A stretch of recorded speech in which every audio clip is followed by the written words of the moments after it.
నిజంగా మనిషి మసాజ్ చేస్తున్నట్టే ఉంది ఈ రోబో మసాజ్ చేస్తుంటే. రోబో హ్యాండ్స్ కానీ అది పెట్టే ప్రెషర్ కానీ అసలు మనిషి ఒత్తినట్టే అనిపిస్తుంది. ఇది జస్ట్ బిలో 2000 రూపీస్లోనే నేను మీషోలో తీసుకున్నాను. ఎక్కువగా సిస్టమ్ ముందు కూర్చొని వర్క్ చేసే వాళ్ళకైతే నెక్ పెయిన్ ఎక్కువ వస్తూ ఉంటుంది కదా, అలాంటి వాళ్ళకి ఇది చాలా హెల్ప్ అవుతుంది. దీన్ని ఎలా యూజ్ చేయాలి అనేది ఇక్కడ క్లియర్గా మెన్షన్ చేశారు. అండ్ దీన్ని యూజ్ చేయడం కూడా చాలా సింపుల్ అండి. జస్ట్ ఒక 2 బటన్స్ తోటి ఆపరేట్ చేసుకోవచ్చు. అండ్ చార్జ్ చేసుకోవడానికి ఇలా కేబుల్ వైర్ కూడా ఇచ్చారు. అండ్ గ్రిప్ గట్టిగా ఉండటం కోసం ఇలా ఎలాస్టిక్ బెల్ట్ కూడా ప్రొవైడ్ చేశారు. ఇక్కడ 2 బటన్ ఆప్షన్స్ ఉన్నాయి కదా, పవర్ ఆన్ బటన్ ని లాంగ్ ప్రెస్ చేసి పట్టుకున్నామంటే మిషన్ ఆన్ అయిపోతుంది.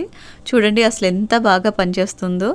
అండ్ ఈ పక్కన ఇంకొక బటన్ ఉంది కదా, ఇది లాంగ్ ప్రెస్ చేసి పట్టుకుంటే లైట్ గా హీట్ తోటి మసాజ్ చేస్తుంది. మిషన్ అయితే చాలా బాగుంది. మీకు ఎవరికైనా కావాలి అంటే లింక్ అని కామెంట్ చేయండి, డైరెక్ట్ గా లింక్ వచ్చేస్తుంది. అండ్ నేను ప్రొవైడ్ చేసిన లింక్ ద్వారా ఆర్డర్ చేసుకుంటే ఎక్స్ట్రా 10% ఆఫ్ కూడా వస్తుంది. యూట్యూబ్ లో అయితే డిస్క్రిప్షన్ లో లింక్స్ ఉంటాయి, చెక్ చేయండి.